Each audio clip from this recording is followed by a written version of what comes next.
Welcome back to the North American Spring Championship Series. We're continuing our action with Game 3 in the battle for first place between Cloud9 and Team Solo Mid. And I want to kick this off talking about somebody who has snuck his way into the top of the scoreboard. Sneaky, of course. He did phenomenally well on Graves in that previous game, going 10-0 and 7. On Graves, a champion who we've seen a little bit this weekend. A couple of changes in 4.5, but more importantly, just his positioning and his decision-making was exquisite. Yeah, usually Sneaky is one of those AD carries that not a lot of people talk about, and he gets a little bit overshadowed by his counterparts like Wild Turtle and Double Lift. But I honestly think this is some of the best games I've ever seen him play. He's just playing out of his mind, and I think he's one of the top AD carries in the US for sure now. I have to say, he's been playing this well for a pretty long time, actually, and he's been at the top of the solo queue ladder. I've never understood the people that say Cloud9 is only a strategic game, has only a strategic game. Like, they have good individual skills, too. I mean, up top balls, Dyrus says he's better. You know, Sneaky, he's obviously performing well. High is getting solo kills on Bjergsen, who's one of the best mid laners there are. And Meteos, 4-0-10 on Elise again. I personally think you either ban Elise or take it out of his hands, because another near flawless performance from Meteos. And you know, how do TSM contain this guy? Like, same thing as last game. Same thing as last game. I just think that, I mean, Odd1 is an Elise player. I'm not sure if he put the games in recently because, of course, she did get a little bit of nerfs, but I think that he should be looking to pick that champion up. It just revolves, it just works perfectly with the way C9 plays the game. She has really good catch and really good objective control. So I want to shine some light, this time a little bit negative, on the other side of the rift. Team Solo Mid have been struggling, both of their games. The man right in front of your screen, Xpecial. Second game in a row, he's 0-4-0 at the end of that match. Game 1, Thresh left me wanting. Game 2, Leona engages not as crisp as maybe you'd like to see from that champion. Is Xpecial on tilt, or is it just Cloud9 that good so far? Well, he's deep in thought right now. He's definitely working on something there. But yeah, he's obviously not performing up to his own standards right now. He definitely has it in him to be one of the top supports. I think it's the whole bottom lane as a duo, though. Both of them together are not having one of their best games, so they need to coordinate, get something going back in their favor. Banning out Lucian is not going to be the answer, because as we just saw, Sneaky's got plenty more characters he can use. Yeah, on the other side of the map, Dyrus, 171, camped. I mean, he was camped. Like, it's, you know, yeah. Oh, yeah. There was a lot of focus from Cloud9 against that Renekton. Of course, Renekton into the Jax. When you're first picking that Renekton, you go 171. In my mind, first picks always have to be very integral to your team and perform well. And Dyrus just, unfortunately, couldn't get it going. Well, it looked like TSM had the plan, you know, leave Jax up. Renekton is a pretty good counter pick into Jax, but when it's a 2v1 lane, and you have the Elise and the Jax just camping you, not that good of a pick. I don't know. I like the Renekton pick, but I just don't want to see them leaving Jax up anymore. It's just too strong of a pick right now, and if you're going to leave Elise and Jax up, it's just not going to work out. Yeah, I definitely concur. I mean, especially since with the new teleports being reduced by so much when you teleport to a tower, I feel like it softens a lot of the counter matchups. So even if the matchup's not in your favor, you can just rely on the teleport as your crutch to get you to that later stage of the game. Well, potentially, for the last time today, we're going to send this back over to Freak and Jat for Game 3 in the Championship Series. Thank you very much, Quick Shot. We are here. It is the third game, Cloud9 2-0. By the end game, rather convincingly, TSM puts up a great fight in the first half of each game, though. They really did. And I look towards what TSM does with their backs against the wall. They were down 2-0 against Cloud9 in the summer playoffs last year. And then, this is when Reginald was their mid laner, they picked Fizz in the mid lane, something you'd almost never pick because they were kind of out of options. That's what Cloud9 did to them in that series. They took TSM's game, beat them with it again and again, and then made TSM change when it mattered most. I kind of feel like they're doing a very similar thing in this matchup where they do standard lanes, then they give them Renekton against Jax, another thing they probably wanted, and beat him again. So TSM is very quickly running out of moves, and they might have to do something drastic. Well, we'll see if they can kind of find a new strategy in Champ Select or a new strategy in the game itself. Maybe they opt into a lane swap because Respite isn't working. Who even knows? But Cloud9, of course, have nothing to change. Dr. Mundo, Nocturne still the ban. Soraka and Lucian still removed away. So Solo Mid, the changes aren't in bans. Not at all so far. Cloud9 chants are starting to overpower the disheartened TSM fans in the crowd.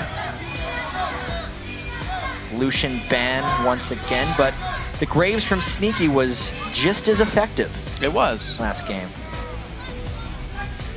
The interesting thing for me, though, was Cloud9 actually banned the LeBlanc. They're not going to let Bjergsen play an individual playmaker. They remove his best assassin, which says, okay, is it a Kha'Zix first pick maybe, because that's not been banned yet? Is it the Lulu first pick to make sure he doesn't get it? Is it Renekton for a ball just so we can continue to bully his matchup? Like, I'm curious that they removed a champion High just played. This is going to be a very telling first pick. There's always the chance they could do something like an Elise, because Meteos has still just spammed Elise this entire time. 5th Elise game in a row in these playoffs. I'm surprised that they even had to first pick it, though. Like, TSM didn't seem to show priority on removing that champion whatsoever, but just to be safe to say, yep, let's get Meteos on the most comfortable champion he's got. I think this actually shows that their ban phase is fairly well targeted, and they do not respect Darius' ability to play Jax right now. Yeah. I think that's basically what they're saying. And the comfort pick is what's first pick there. I actually don't think it was that big of a priority for them, so they picked Elise. Okay. Comes through. It's going to be safe. Cloud9 can take their time with the rest of these champions. It seems like the rest of the pool isn't even that contested. Bjergsen had the option, and he went for Karma. Even with Lulu there, he said, no, this is what I'd rather go for, and I was happy to play it. The AD carries, right? Graves versus Corki, both times. Yeah. Wild Turtle was happy to just play Corki, then Corki again. Sneaky was like, it's fine, I've got backups. Support's also picking different things. They let Xpecial have Thresh, wasn't a problem. Now it is going to get stolen away. Okay, so one final adaptation. Solo mid, back to the Renekton. If he doesn't get camped, he's likely to win lane. And Graves for Wild Turtle. So a nice move there, I feel like, for TSM. I do not think it's time for them to do incredibly drastic things and do something they've never played before. Even though they kind of did that once in the playoffs already, picking Karma against CLG. But they pulled from that pool a little too many times here. Bjergsen's Karma in the last 2 games, while moderately effective, was not enough for them to carry the game. And they're not drastically switching up, but maybe even TSM going even farther back into their standard play might be what this calls for. Well, Cloud9 opting right into the same things time and again. The Jax top lane, he's fine to play it. The Morgana here for support, 3rd time in a row, and this one for elimination. C9 not forced to do almost anything different. And I feel like Cloud9 does the little things in Champ Select correct as well. Notice how in that last moment, they didn't hover over any champions, and then when they were ready to lock Jax Morgana, they picked them immediately and locked them, giving the smallest amount of time possible for TSM to respond to those picks. It's an underrated thing in Champ Select, not hovering and not showing your hand before the lock-in, because especially in the 3rd game of a best of 5, where they haven't been able to pre-plan how the series has gone, and they need to make decisions on the fly, that time can be critical. Well, we'll see what's going to be critical for this one. Team Solo Mid putting even more on Bjergsen's shoulders, saying pick Nidalee, play the poke, carry us out of this one with a damage character. Not, I mean, yes, she has a heal, but she's not the same kind of support character like a Karma would be. Rather, Karma's going to go to Xpecial here on support. They still want the champion in the lineup, but they want Bjergsen on something more damaging. I feel like TSM needs to pick a very heavy disengaged jungler to go along with all of that. The Karma Nidalee is going to be a lot of shielding and heals already, which means Cloud9 either has to bring healing somehow, despite already picking a support, or just bring even more hard engage. Puts them in a bit of a difficult situation here for these last 2 picks. Now, Cloud9 still looking plenty calm. High, talking about the champions. Saying, yeah, this is what we're going to play for. Here's how we're going to play it. And we'll see the last 2 picks. Caitlyn for Sneaky and the Twisted Fate mid lane. So High also going to bring this out following Link's example. To be fair, TSM's only loss to CLG was the Twisted Fate mid lane. That's one way to close the distance on a Nidalee. They're not going to let TSM set up extended siege engagements, which actually puts a spin on this final pick for TSM. They actually need a strong team fighting jungler now, because they cannot help but get engaged on by a Twisted Fate. Gotta expect the Xin Zhao once again. Yeah, he's good at it, but we've just seen him being out-jungled by Meteos time and again. Out-gold incomed, out-team fought, out-ganked. Game 2, he did have a pretty decent start, however. Yeah, true. But Meteos was able to recover. The objective control was great for the odd one, but that was it. Yeah. That's the one thing he's done well for the team, which is the sort of standard for a Wriggles jungler. you're more about objectives, but it's going to be a different pickup here. The Evelyn comes through for the odd one, so he could do all kinds of fun things with his early game. Get into all kinds of situations, make plenty of moves. There's a lot on the odd one here, I think. I think so too, because a lot of what happened last game was Meteos camping Dyrus and just helping out balls. It was almost a 2v1 in the top lane, which means it's a 4v3 on the rest of the map. So Odd One has to step up, Turtle has to step up, Special has to step up, and they have to take advantage if Meteos goes and helps out balls again. They can't go even with the rest of Cloud9 like they did last time. Okay, so who's going to step up? Who's going to play actively? I know when Saint talked about playing against bottom lanes, it was only the CLG bottom lane he cared about. That was scary because they actually played aggressively. He said TSM just plays to farm. And if that's the case in a 3v4, that's not good. You said they have to step up and make some plays. Well, as the teams load into the game, it's a good time to check on Twitter, and you guys should submit who you think is going to win this game. Tweet us at LOL Esports and use the hashtag C9win or TSM win. We'll be checking in on where the vote stands throughout this game, which could be the decider for the 2014 NA LCS Summer Split Championship. And you can see that TSM's aware of that. You saw the gigantic, like the settle in for Special. He's like, this is the game. We've got to make this work. Third champion in 3 games for Special there. Sneaky, not allowed to play Graves this time. He's actually on his 3rd champion in 3 games, but he's been having a really good series so far. He has. He's been having a great season. This has really been Sneaky stepping up. He's gotten better and better the longer he's been in the LCS. He's really trying to solidify himself as the top, if not one of the top, 80 carries in North America. A 3-0 against TSM would go a long way in that argument. Yeah, and I'm impressed by Cloud9 in general. Like, even though I think Sneaky may very well be the top 80 carry in North America, like, he's not winning the All-Star votes. He's not winning the popularity contest yet. The fact that Cloud9 has come out and continued to gain supporters here. Every time the TSM chant comes out, the C9 chant follows right after. These guys have been getting their following together, and it is performances like these. It's the new champions coming out, the new play styles, the crushing victories even. They build their following this way. And they're also very good at adapting to the game. Cloud9 is very comfortable on this patch. Seeing triple heal from them throughout. This time, they are on the blue side once again. They have been comfortable laning against TSM straight up this entire time, something that I did not expect coming into this series. Even more so, I didn't expect them to beat TSM twice in a row if they opted into those lanes. So Cloud9 is showing how they can play almost any style and still come out on top. It's incredibly impressive by these guys. Even with new champs coming in, they can opt into bad lane matchups, still persevere. Their mid and late game decision making just always so strong for these guys. So the battle lines are drawn, and I do want to know where the movements end up being. We haven't seen any lane swaps at all in this final series. It's interesting how we usually see 5 warding totems on both sides, but in this game in particular, Lemon Nation has went for a sweeper. A lot of that just has to do with the odd one being a stealth jungler. That extra ward really wouldn't do them much. They're going to use that 1 warding totem to get some brush control in the laning phase. But outside of that, they're just going to try and deny TSM more vision, since they can't get vision on the odd one anyway. Standard lanes. Absolutely, they're going to start in their own buff, though. Same for TSM there. The top lane is going to be helping the jungler's balls with the recall. Helps Meteos get some damage down, but then he's going to grab an extra couple of potions and peace out. Dyrus, the exact same move. They're going to get to the lanes, and they'll be safe. Teleports, of course, are used on the turrets. Even if you miss a couple of minions of XP, it's worth it overall. Yeah, they needed the insurance early on in the game. And this bottom lane is going to be incredibly interesting to watch. The level 1 power of Karma is immense, and it's going to be about whether TSM can push Cloud9 in early to try and get an edge on this one. Otherwise, Caitlyn would be able to outrange Graves and beat them up, unless Graves and Karma can shove them in faster to neutralize the lane matchup. You see, these guys are trying. They're throwing attacks back and forth, and C9 nor TSM really taking any time between their auto attacks. Level 2 does come first. Wild Turtle jumps in. There's the root in towards Sneaky.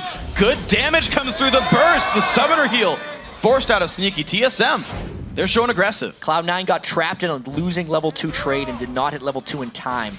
Therefore, they had to bail out at the last moment and had to burn that 1 summoner spell. They're now in a little bit of recovery mode. Health potion burn on their side, as well as the summoner spell. Special is taking a big chunk of damage down on the bottom lane. He is out of potions. He might have to leave this lane before too long. High and Bjergsen battling. Level 3 on each, while Turtle doing his best to stay alive. You're seeing Sneaky also out of potions, doing his best to sustain. AD carries very rarely run lifesteal now. This could be a semi-permanent health loss. He'll slowly get his health back up in these. And Caitlyn as well benefits off lifesteal even more so. Meteos through a ward.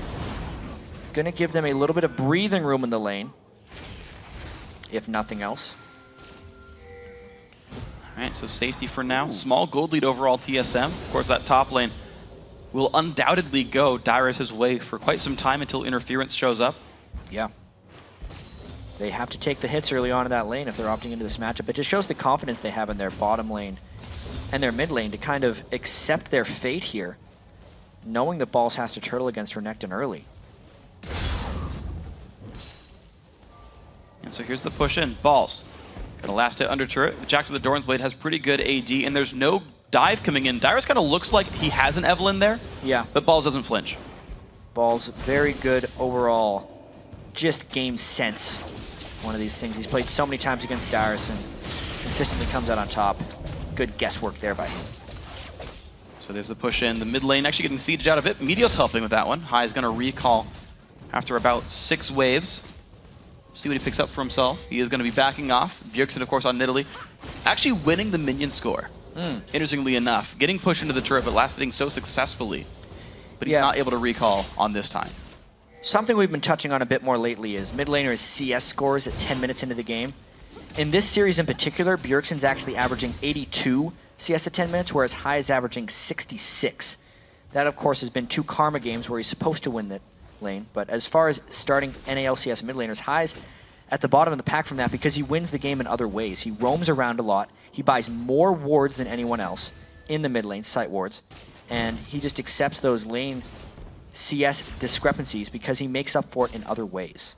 Yeah, he gives first blood to Balls in the top lane. Like, that's worth 20 CS to me, like 100% of the time. Exactly. If I'm Balls, I'm like, yes please, High, keep doing that one. Nice spell shield, black shield rather. Keep Sneaky safe. You know, there's an anecdote about elimination. On his Morgana, he runs gold per 10 seals. So he's got to be playing very passively early on in the game. Yeah. If that's the case. They got pushed in a little bit. That's one of the reasons they may just farm that lane, as you were saying earlier. Deep Pink Ward does not get spotted by the odd one. That's actually a very critical Pink Ward miss, because that'll give a lot of scouting information to High later on. So they know he's on the top side of the map, and it's going to let C9's bottom lane play a bit more aggressively for the next 20 seconds. Until they see him once again. The odd one is looking towards the mid lane right here. Didn't pass any wards, but he's going back up towards his jungle. Might not have re-stealthed in time, actually. He did pop the W to get around the map. High missing a silly CS, but that's okay. It's only 1. Threat comes in.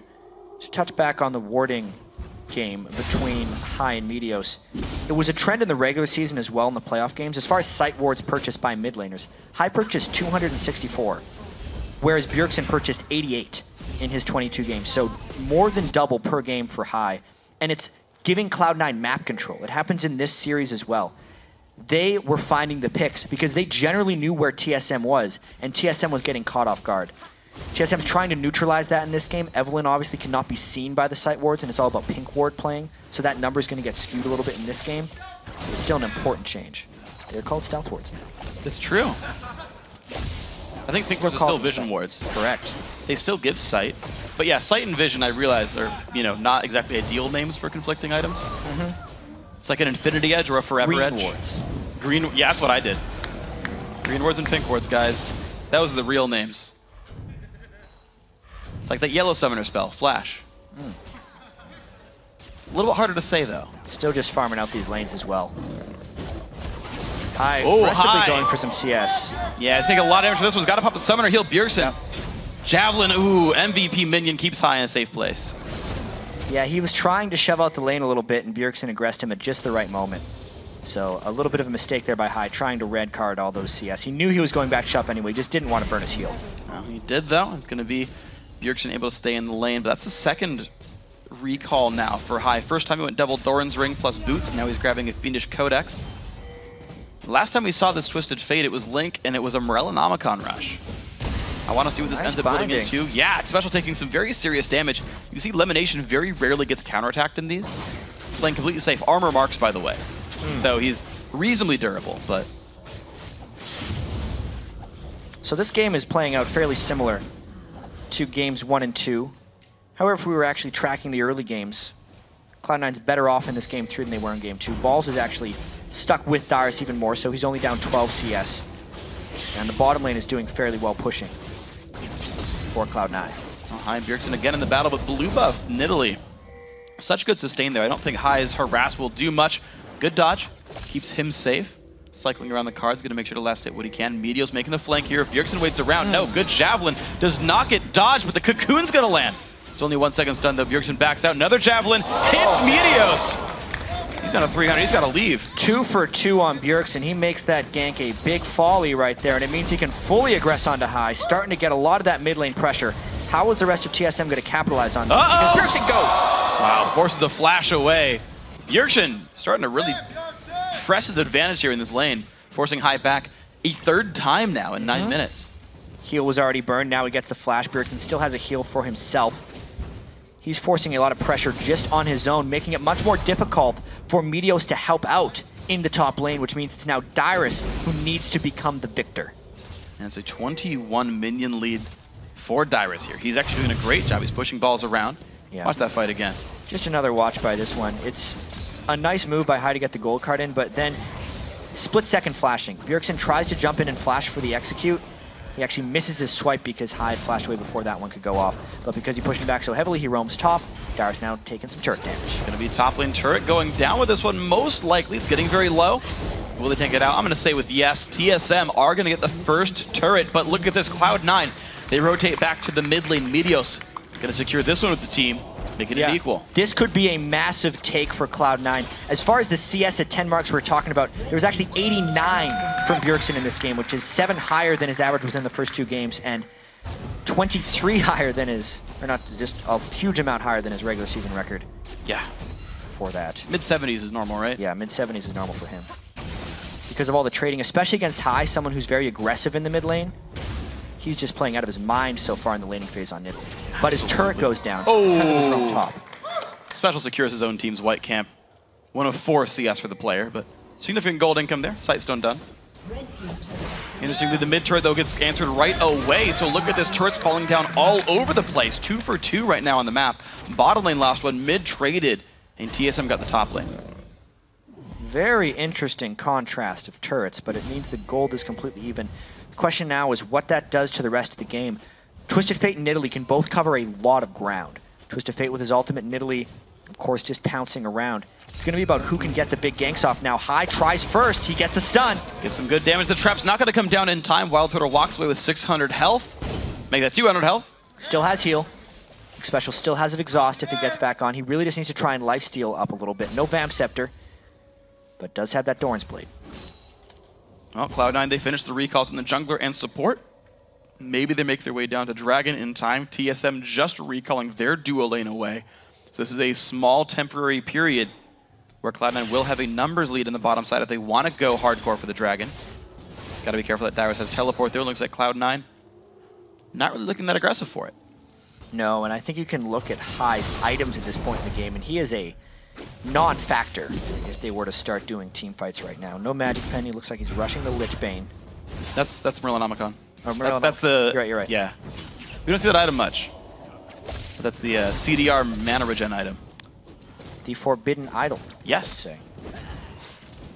New item in the 4.5 patch. Again, comes in from behind. Meteos gets a stun. A lot of backup. Decent damage, but the teleport from Dyrus will force Meteos back. He doesn't cancel it, though. So Dyrus shows up to clear some waves, and now he's on the correct side of the map for Dragon. Right, and Balls has no teleport down in the other lane. This is all about TSM forcing the Dragon. They should go immediately because Balls has no way of coming back for this one, and he's going to try and push up that top lane. TSM would love to be able to get the Dragon and prevent that turret from falling. Balls has it in 35 seconds. That's the teleport timer for him, but TSM going to kill that way too fast. No contest there. The smite comes through, and the odd one claims the Dragon. So, no champion kills, but many turrets have fallen. The Dragon as well, and it means TSM are up 300 gold.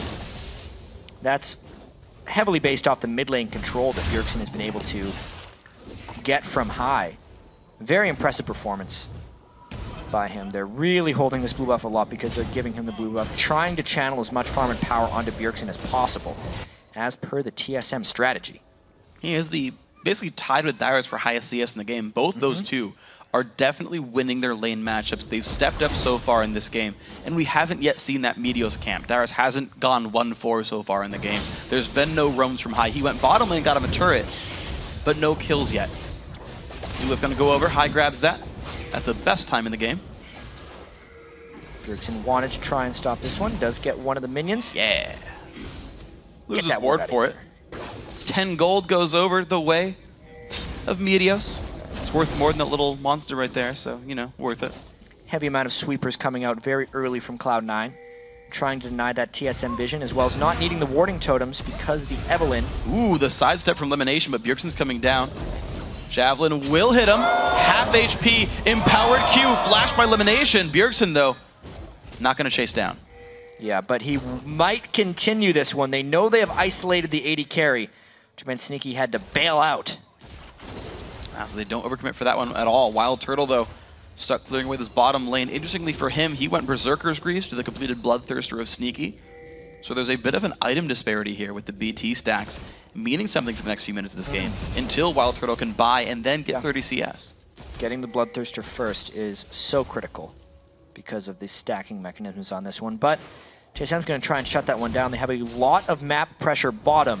Even with the Twist of Fate, he was very fortunate to know where everyone is with that Twist of Fate ultimate. Otherwise, that would have been into a 4-man gank. Surprise, the odd one. Great timing by High on that Twist of Fate ultimate. So everybody's safe here, but Balls is getting free farm in the top lane. He is down 30 minions right now under Dyrus. Dyrus has, again, done a great job of that, getting the turret plus getting the minion lead, but it's only a matter of time until Balls is more effective on the map. Elimination finds a binding, gets a bit of damage down. Cocoon's going to go through as well, but TSM, they've got too many people here. It's a 4 versus 3 on this side of the map. Oh. C9 force back, great Javelin lands as well. Yeah, they can't just take these spears again and again. They need to make moves elsewhere on the map, which is exactly what Cloud9 is trying to do. High pushing strongly up that mid lane, trying to punish the time that Bjergsen has spent down here spearing them. And Darius makes his way back to the top lane, but no one is stopping High in the mid lane.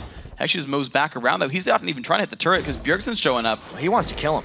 Well, gold card locked, dodges the Javelin. Dodges the trap as well. Bjergsen not done with this yet, though.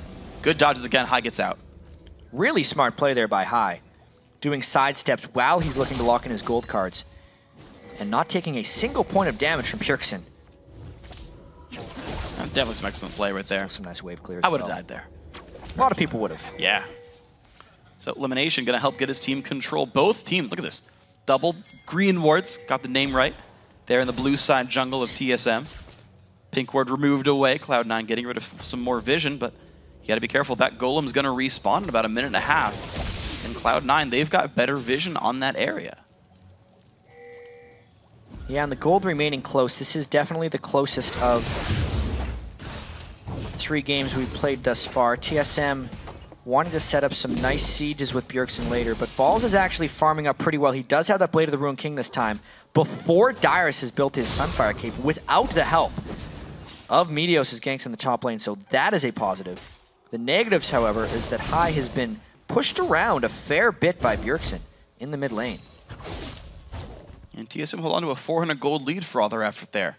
Now keep in mind, Twisted Fate's passive is to get basically free gold by last hitting. Right, that's one of the reasons the gold appears much closer. It's about because of all the 500 extra gold worth. Gets. That goes to show you how strong Bjergsen is right now. He even has a blue elixir. Look how he's trying to take advantage of this spike in power right now with the Athenes and the Sorcerer's Shoes.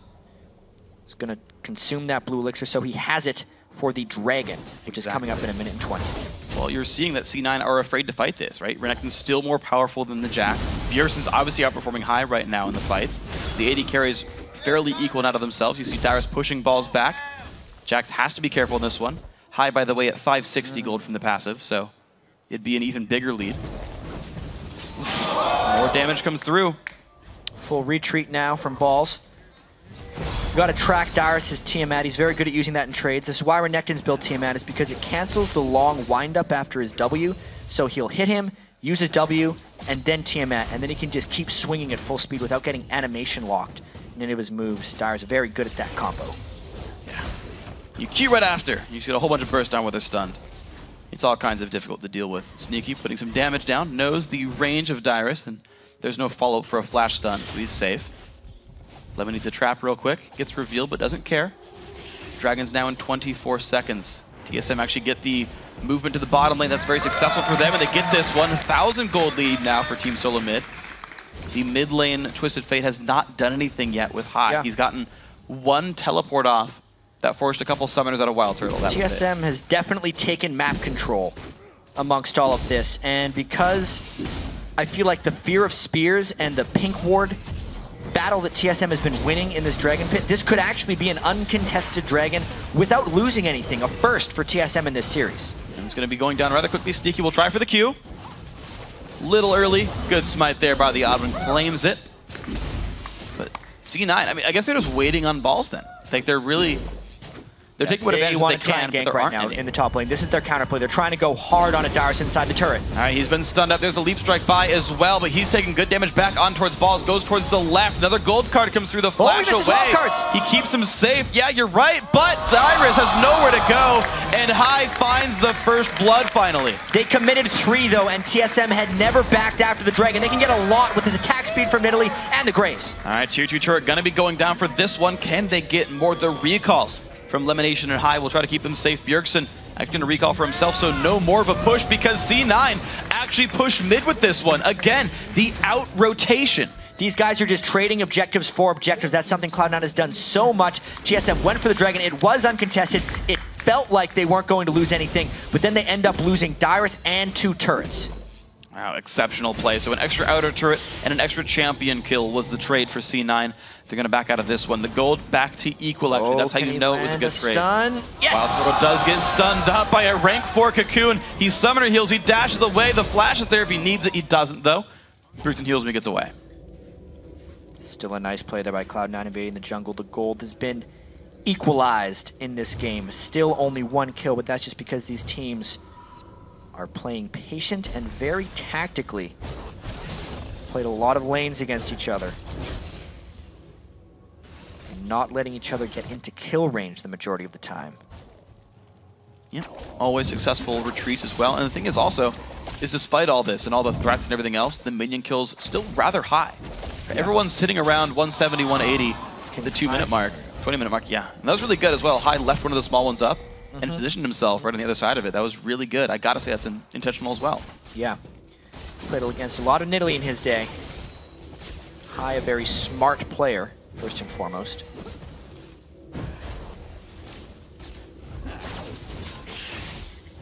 So, Cloud9, still actually a bit on the defensive. It's still TSM who looks to kind of push the favor. Top lane, all 5. Balls on the wrong side of the map, and here they go. Tier 2 turret dying rather fast. They just get this one because they took control of the blue buff of Cloud9. There was no way Cloud9 was checking that area, and they used the move speed of Karma to go and get themselves another turret. 5 turrets to 4 now. Very well played. Can they get to the other side to defend this Jax? There is a teleport for Dyrus. Ball's going to start the damage. Dyrus will walk his way to the lane, and I don't think this will die too very quickly, but Ball's now level 13. He's actually still minus a level to Dyrus. That is something that's been held well for TSM, but here comes Sneaky. Here comes the rest of C9 a little bit. They're just ignoring Dyrus right now. This turret going down rather fast. Sneaky putting some damage through, and there it goes. Be careful. The TP in from Twisted Fate. Dyrus, actually, he's going to stun him up nice and late, and there goes the kill.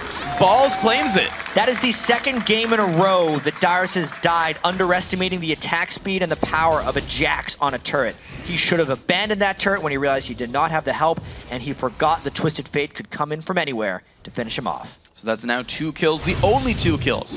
Ganks on Dyrus. I mean, he tried to go really hard on a Sneaky right here, but you can see, because they had a focus on the turret, they were able to stun him as soon as he came through. High with the gold card locked.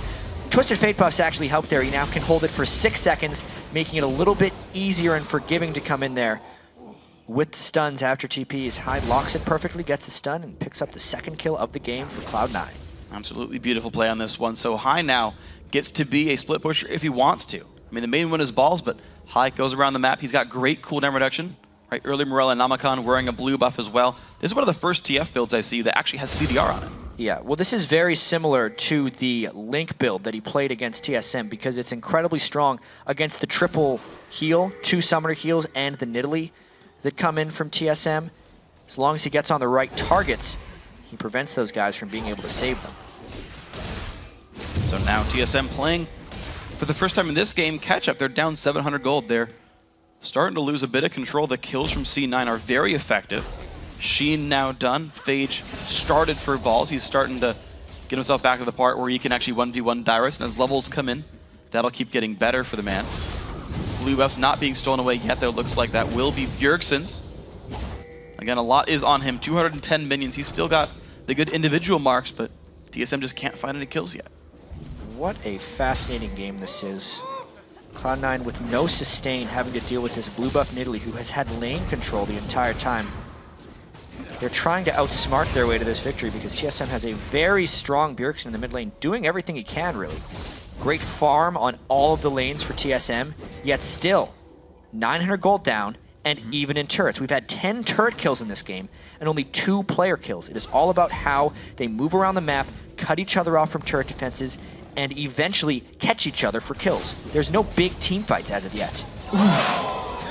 Now keep in mind, that is pre-death cap Bjergsen. He's about 200 to 150 gold away from death cap combined. He's sitting at 600-700 gold on his inventory, so 640 gold right now. Just 200 gold exactly. So that's going to be the thing. That's the TSM. Now, unfortunately for them, Dragon's in 15 seconds. He will not have death cap for the Dragon fight unless it gets delayed here. Of course, C9 can't know that, but there is that chance that they get in the fight that they want before Bjergsen really spikes up. Hai already has Zhonya's, so it's a better lineup for C9 right now. I think Balls also might be the point where he can be okay fighting Dyrus one-on-one. Good binding on Bjergsen, heals himself. Does have the blue buff. TSM already starting this one up. Elimination is around. Could be a collapse. This is one of those times where Cloud9 tries to take another advantage. They're just trying to come right into the Dragon Pit here. TFL comes out. Where's the fight? He's going to go right in on top of the Dragon. There comes Balls and Dyrus into the back line. Going to all collapse back down towards Dyrus. Elimination gets out, gets the stun as well. Dyrus still locked up. He will fall. The escape comes in. Now the odd one forced to run away, but he's going to go down. Double kill for Sneaky. And here comes the chase. Wild Turtle is going to get well away from this fight. Another 2-0 Cloud9. What a clean engage there by the Cloud9 team. They had a very big risk of getting just surrounded by the TSM team, but they didn't let the spears poke them down. They get 2 more kills and the Dragon. What a big move in the overall game there for Cloud9. And you gotta wonder how many other teams would have said, oh, they got there first, it's low, and just not even gone for it. They dove in. The Black Shield Twisted Fate ulti guaranteed no one would stop him or stun him on the way into the Dragon Pit to force away the members. They focused down. Everyone turned back onto Dyrus. Balls turned around to make sure they hit people down. I mean, C9, we talk about their team fighting, but there's a great example right there. Forcing their way in, making it work. It means 26 minutes into the game, they're starting to assume control a little bit. Understanding the power spikes in the game here, knowing that they had a lot of items completed right before that. There was a Blade of the Ruined King, they had the Phantom Dancer and Bloodthirster completed onto Sneaky. The Zhonya's on high, so even when he could teleport in, he had impunity. Couldn't get immediately struck down. Just a very well-played game so far from both teams, but a little bit more so for Cloud9. Yeah, and that's resulted in a 3,500 gold lead for these guys. Looking at the 3-0, looking at keeping their perfect playoff record alive. Their second straight North American Championship, the trip to All-Stars Paris. Game 3, that could be it for Cloud9. TSM, they need the giant comeback. They've got to find some way back in. Honestly, like, the rotations have been good from TSM. They've found good turret pushes, but they've not found picks. We've yet to see Bjergsen kill someone by himself with javelins. This is somewhat reminiscent of Game 1, where TSM just isn't able to find kills and Cloud9 is able to sneak a few here and there. Not enough finishing power on the TSM team, and now Cloud9 is playing with a lot of confidence. You're seeing them start to control the map. Balls is well past, like, well, not anymore, but he was like past the death of that second turret up there, shoving the lane in, knowing he was safe. The rest of the team had eyes on TSM's lineup. Cloud9 takes some time to back off for now. 3 completed items now for Hai. He's got Void Staff done. 3 completed items for Sneaky as well. You're seeing kind of down the line these slight advantages for each of the members. It's really crazy to think as well how much Cloud9 has historically dominated TSM and how it is continuing here in the finals, despite how great TSM has looked throughout the season. They're 12-1 against TSM Lifetime. If they win this one, it will be 13-1. In this series alone, I know we always talk about the KDAs of Meteos and Hai and how little they die, But Meteos and High haven't died this series, not a single time, which is incredible when they're laning up against the MVP of the NA LCS in Bjergsen. If they could keep that streak up, they're definitely going to lock down the title in this game. Meteos eats a trap, doesn't even care. It wasn't even a cupcake. It's a crappy trap. Still eats it. Meteos doesn't care. Spiders, omnivores. Moves his way over to the bottom side of the map. Ball's already setting up the minion wave for this one. Level 14s and 15s for most of these guys. Blue buff now going to be under control. C9 definitely the confident ones in this one. And TSM's not getting in positions where Bjergsen can go to work with his spears. Cloud9's not necessarily trying to set up turret sieges, and they're not putting themselves in positions to be sieged. That's what TSM needs to have now that he finally has that death cap. You know, we talked about, oh, hold on, this, okay, he's all right. You know, we talked about C9 being confident. Lemonation just swept that ward with no coverage at all. I feel like C9 are almost getting slightly overconfident. They didn't see any of TSM. They may well be. They sat there hitting it. They may well be, but they also have a very good read on TSM, knowing that this is the third game in the series. Lemonation is getting rather bold with his plays right here, though. TF in one lane, Jax in the other. They could theoretically collapse for a 5v5, but the collapse wouldn't be immediate. There's a teleport, there's a twitch to fade off, and they're trying for a catch! They're gonna get their damage on special. Cocoon's gonna land as well. Jax also in. Kill picked up 5-0. Well, there's our answer why Lemonation was playing so aggressive, because they were waiting to pounce. He was hoping to catch a Dark Binding. They didn't even need it until after the stun. Sneaky in the mid lane, pushing up with the rest of Cloud9. Absolutely great play, and now Bjergsen's on the wrong side of this. He's on the back side, looking for javelins in toward the squishies. Balls also eats the bushwhack. They're going to move in now towards the middle inhibitor turret. Cloud9 has to be very careful here not to take any spears from Nidalee while they're sieging this, especially the squishies in the back, because Bjergsen is behind them. Ooh. There's one. Well, High, very low on health, puts the poke down. Wild Turtle dropped dangerously low. Another javelin onto Sneaky. That's a big one. Balls will be taking this one out. High. Great sidestep. That would have killed him. But even better positioning from Bjergsen, knowing if he came in from the back, he would be able to defend that inhibitor turret. If he was in the front, the minions would have blocked it, the tanks could have blocked it, but he got it to squishies. One onto High, one onto Sneaky, repelling that push. So blue elixir Bjergsen, no blue buff. Oh, there's the onto stun. Dyrus, gold card. It's going to be everything, but there's the Mikhail's special, keeps him alive. Dyrus pops the ulti and flash to get out, but the solo kill from Balls on the side. He trades his life, but this could be the opening for Cloud9. A red buff Sneaky is slowing down Dyrus, who does not have flash. Wild Turtle comes to join in. Lemonation, the flash engaged, the black shield is on. A massive stun comes through. Special low on health, heals himself up. Odd One chases down Sneaky, won't get the kill. Wild Turtle goes down to Meteos. Special goes down as well. The repel in the air. A 3-for-0 on this engage. And Meteos and High are still unkilled in this series, despite taking down 4 members of TSM, especially with the kill onto Bjergsen. They can shut down this middle lane now. They've got 14 seconds of this 3-versus-1 right there. Dyrus not likely to make his way in. Middle inhibitor now under fire. High helping to lead the team. He's the shot caller primarily, and he's making it happen. What an impressive performance so far by Cloud9 in this series. They win the first game by a wide margin, and check out this catch by Balls. He just tanks a spear, but because of the immense damage and the Blade of the Ruin King active, he just ruins Bjergsen, and all the while Cloud9 had already distracted the rest of TSM, so there was no peel for him. At this point, it is just execution from Cloud9, coming in from all angles. They don't have the highest amount of damage. That's why the map control and starting the fights with an advantage is so key. No Bjergsen means little heals. They have Morellonomicon to stop the summoner heals as well from High. Then Zhonya's at just the right time. The repel from Meteos at just the right time. They clean up the fight, they get the mid turret, and they secure the Baron. Wow, impressive now, 32 minutes in. C9 doing pretty much everything right, and they might just get a catch here. Ball spots TSM. There's a TF ulti. Bjergsen's gonna get stunned. He's gonna get stunned again, and down he goes. Cloud9 finds the pick, and they're gonna find Dragon. It's really all about withstanding Bjergsen's laning phase and then being better as a team. As far as Cloud9's victories here, High has not let himself get killed by Bjergsen. He has given small advantages to him when he needs to, and then he has punished him when Bjergsen is trying to make too many plays. 10-1 now in kills, and a resounding advantage for Cloud9. Here we go, Cloud9 making their way up the bottom side of the map. Mid inhibitor is already gone. 18 seconds until TSM have their all-star, their MVP back. Bottom lane turret now under siege. Balls They're just taking gonna up go. the binding onto Dyrus, but there's some damage coming in from X-Special. They don't even care. He just takes the turret down. Sneaky's there to join the team. Wild Turtle actually pushing the top lane by himself, so it's actually going to be a 5 versus 4 even still. There comes the recall, but this turret's taking damage. Turtle still not back in. Turret number 1 is gone. Dyrus there gets another bind onto him. High finds a stun Cocoon there as well. Still putting the damage down. C9, wait for another wave.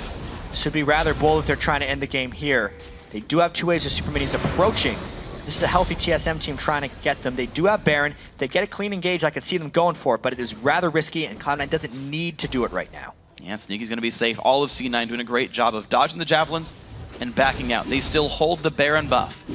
For more than 2 minutes here, they could recall, shop, and either siege down mid with supers or get the top inhibitor.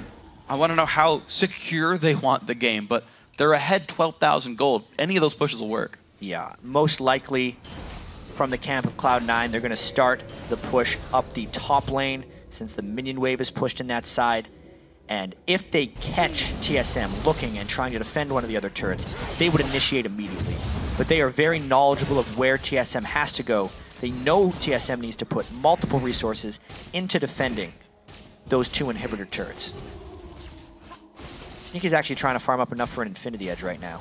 They'll give him another power spike. Obviously, the death cap was just completed by High, putting him in an immaculate amount of ability power, 632. That's a rather large number. Sneaky just enough for IE. 1375 from where he's at. He's gonna wait for Ambient Gold, and there we go. That's the last major power spike for an AD carry. 4 big offensive items, not counting boots. And C9 does look for the top lane. Can TSM make any more plays? Or do they have a rider's block? Can they make this stop? Cloud9 will end the game on this push. Well, whatever it is, there's some type of block for TSM against Cloud9 because they just can't seem to beat these guys. Ever since they've made it into the LCS, Cloud9 just can't seem to lose in the playoffs. Still undefeated, well on their way to their 2nd straight split championship here in North America.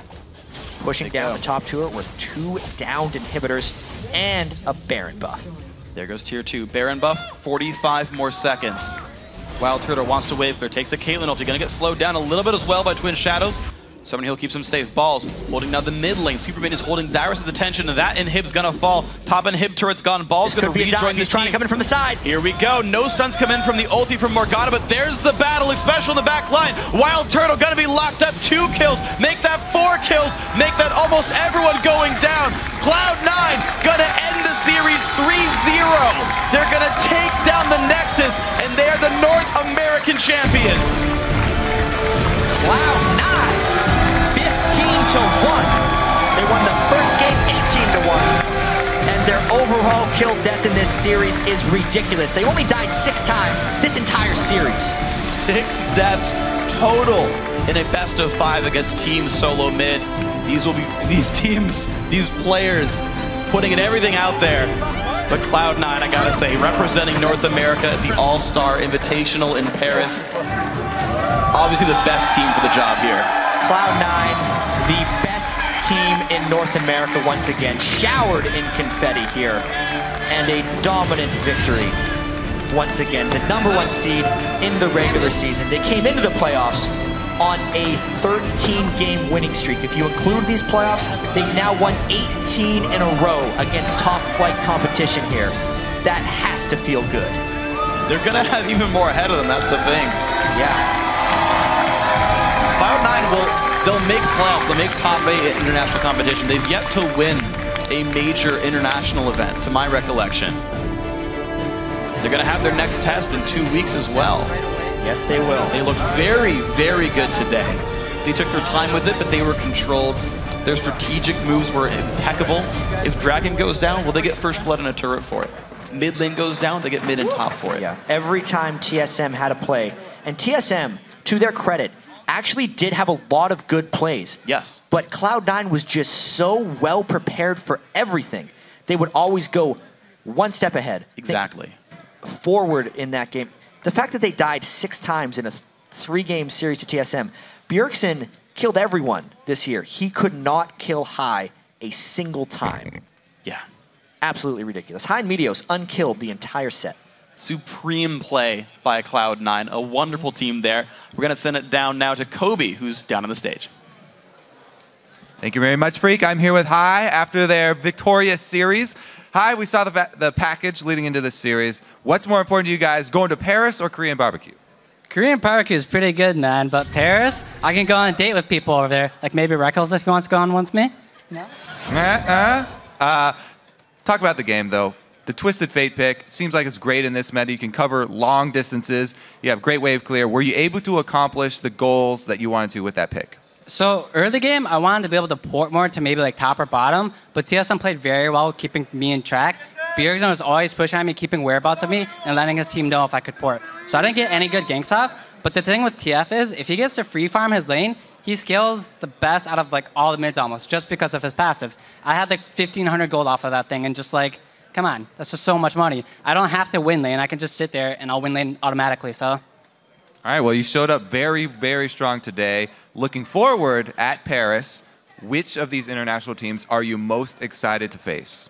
100% SKT, dude. We've played the Europeans, we've played the Chinese, we have not played the Koreans.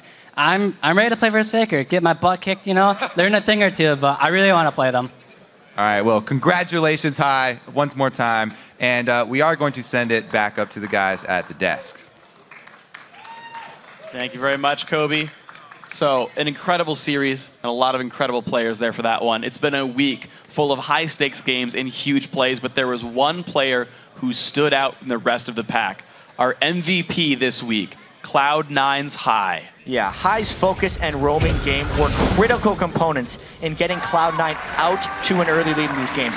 He had great plays on the block, Lulu, and Twisted Fate, and he really helped carry his team, and he is now riding an 18-game winning streak with them. He had 0 deaths in the finals, got 2 first bloods, and assisted in the other one. Even if Hi doesn't have the best CS at 10 minutes, he wins in other ways. He makes the calls for his team, he always knows where to go, and he makes the plays when it counts. He had a 34.5 KDA in the playoffs. Like, what the heck? That's ludicrously good. Hi absolutely stepped up. And it's so funny. I know Kobe brought it up, but the fact that, oh, you know, Cloud9's got the best team play, but not the best players. Hi was phenomenal. Depends how you value who the best player is at that time, because there's so many intangibles that don't just stand out in conventional stats, like the way Hi controls vision in the mid lane and the calls he makes for the team. Yeah. Very impressive. Absolutely impressive. So, for more now on the Spring Split champions, let's throw it down across the studio to Quickshot. Thank you very much, guys. I am happy to be joined by all of Cloud9. This is no longer the analyst desk. This is Cloud9's desk. And I think it is totally earned and totally deserved. Congratulations, LCS Spring Split Champions for North America. 2nd title in a row. I want to throw a question to Meteors first. Unkilled in 3 games against Team Solo Mid. Hi grabbed the MVP title. He also went unkilled. Why was it so convincing that you beat TSM? Well, I think we played really well in this set. Basically, all of our practice leading up to this was really good practice, and we really, I guess, showed up today and played as well as I think we can, really. So when we play really well, we don't have to die. We had really good vision control, so we didn't get surprised by too many ganks. We didn't get super greedy. We just did what we had to do. Lemon, it seems as though Cloud9 anticipated what TSM was doing. It always felt you were 1 step ahead. Why is it you had such immaculate control? I think a lot of it comes down to the fact that we had so much CC and catch, and they really didn't have any at all. It gave us a big advantage in being able to just control the game like throughout all of it. Well, it definitely showed. Congratulations once again. Sneaky, you performed phenomenally well. You always hear the adage about Cloud9 and how they don't have the best players, but you've got the best teamwork. I think that's bollocks, by the way. I think you guys are phenomenal. You in particular have held the #1 ranked spot in North America for so long. Transition more from the utility AD carries last year to now damages. You got a ton of kills this series. How have you done it?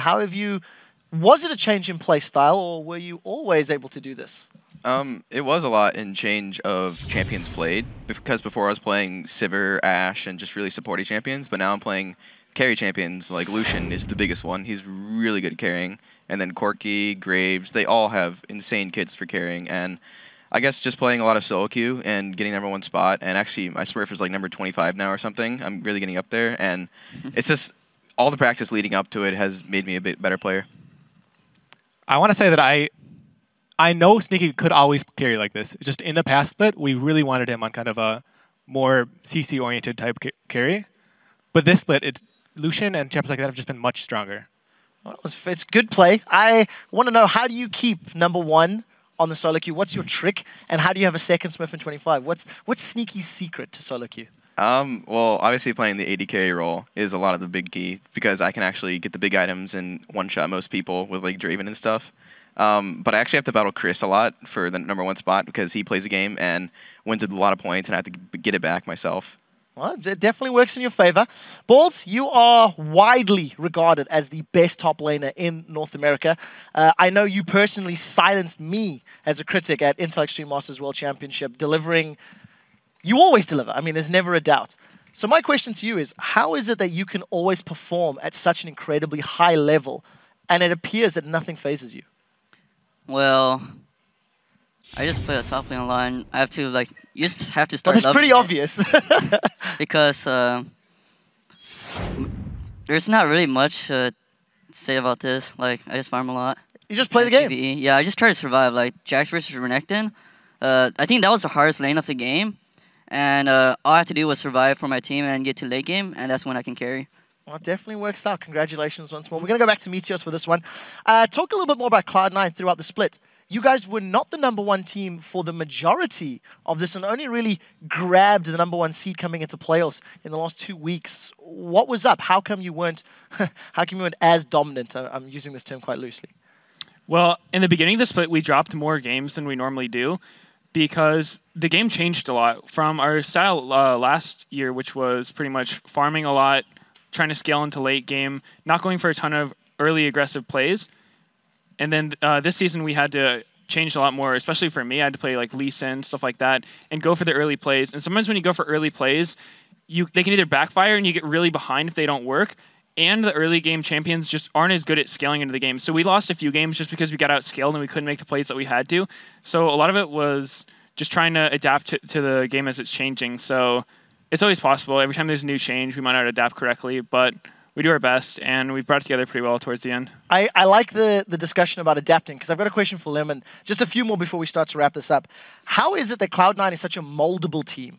When I look at North America and Europe, no team stands out to me as a team that changes or adapts as quickly or as effectively as Cloud9. So how do you manage to interpret patches and adjust each of your team's individual play styles to match it? Well, I think all of us do a good job of looking at the patch and kind of talking it through and figuring out what's going to be strong. And we're also not afraid of trying out things in scrims a lot.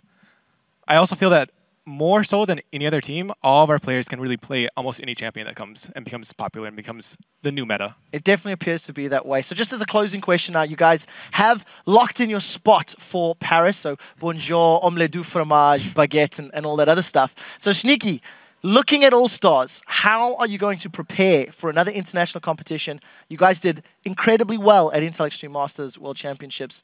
How do you replicate that success? Well, a big key going into IEM before was getting there really early and being able to practice and get used to the jet lag and stuff. And then we were able to practice some in scrims against our European team, Cloud9 Eclipse. So I think if we get some good practice against some European teams and whoever else is out there, the Korean teams and China teams, then I think we can perform well. All right. Well, I sincerely hope you guys do a great job. Congratulations once again, and I'm looking forward to seeing you at All-Stars. We are about to throw it back to Freak and Jat. So let's bring the MVP back in. Kobe and Saint have joined us to congratulate you all, the entire Cloud9 team, including Ona, as well as the analyst. And I think we just need to celebrate just one last time. I believe after your fantastic performance securing a Splinks of Champion, we need to celebrate one last time. The North American All-Star representatives. Congratulations, guys. We haven't told you yet, but you need to clean this up afterwards. Congratulations, guys. Thank you very much. We're going to throw this back over to the caster desk to wrap up the day. Thank you very much, Quick Shot. Now I wish I had confetti here. Unfortunately, there's so much confetti in this place now. but it's not here. I would love to be just like covered in glitter. That's my ideal look. All right. Let's take a final look at the final North American Spring Playoff bracket now that all the pieces are locked in place. Sitting at the top, the champions for another split, it is Cloud9, followed by Team Solo Mid in second. And then Counterlogic Gaming took third with a 2-0 win today, which means Curse took the fourth spot. After that, it's Dignitas in 5th place, and 6th place is Team Coast. And the League Championship Series returns next week, starting Thursday, with the European Summer Promotion Tournament, starting with a best-of-5 series between Millennium and Ninjas in Pajamas. And then the North American LCS returns on Saturday, April 26th, with the Summer Promotion Tournament with a best-of-5 between Team Coast and Complexity Black. Then on Sunday, we'll get 2 more best-of-5 series with Evil Geniuses versus Cloud9 Tempest, followed by XDG Gaming taking on LMQ. Once again, the action returns Saturday, April 26th at noon Pacific Time, 9 p.m. Central European Summer Time. Then on Thursday, May 8th, we're kicking off our very special All-Star Paris coverage. And after today, we know that Cloud9 will be joining Fnatic, SK Telecom T1K, OMG, and the Taipei Assassins. And we can also lock in the 2 players who received the most votes from you and will be traveling to All-Stars to represent North America, TSM's Bjergsen and CLG's Doublelift. They will become members of the 2 All-Star Challenge squads, along with Diamond and Froggen from the European LCS, Team WE's Kaomei and Wei Xiao from China. The Saigon Jokers send QTV and Archie from Southeast Asia, and of course, CJ Entis Frost sends Mad Life and Shy to Rain from Korea. And that's going to be all kinds of fun to watch this. So for more information on the Paris All-Star event, head over to lolesports.com. But now for myself, Jat, Quickshot, Kobe, St. Vicious, and the entire broadcast crew, thanks for watching, and we'll see you next week.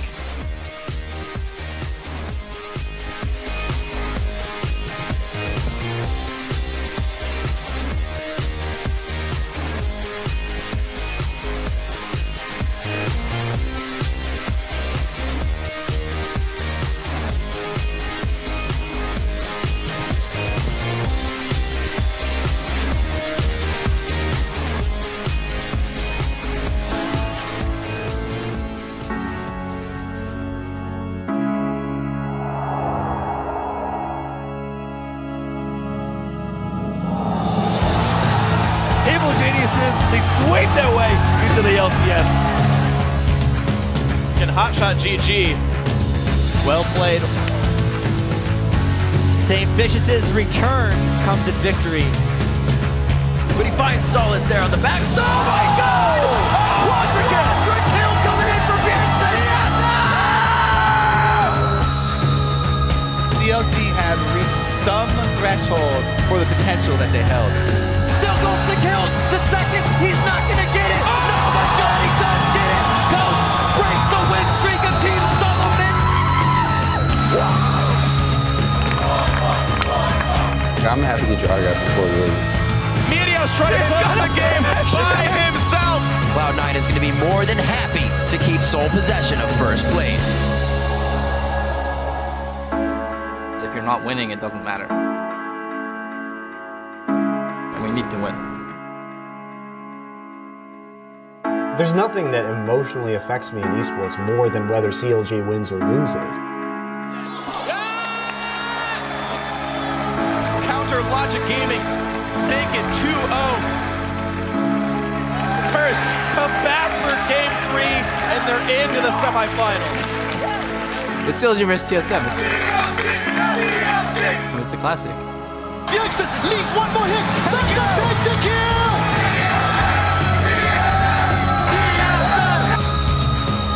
Cloud9 gonna take it 2-0 into the finals.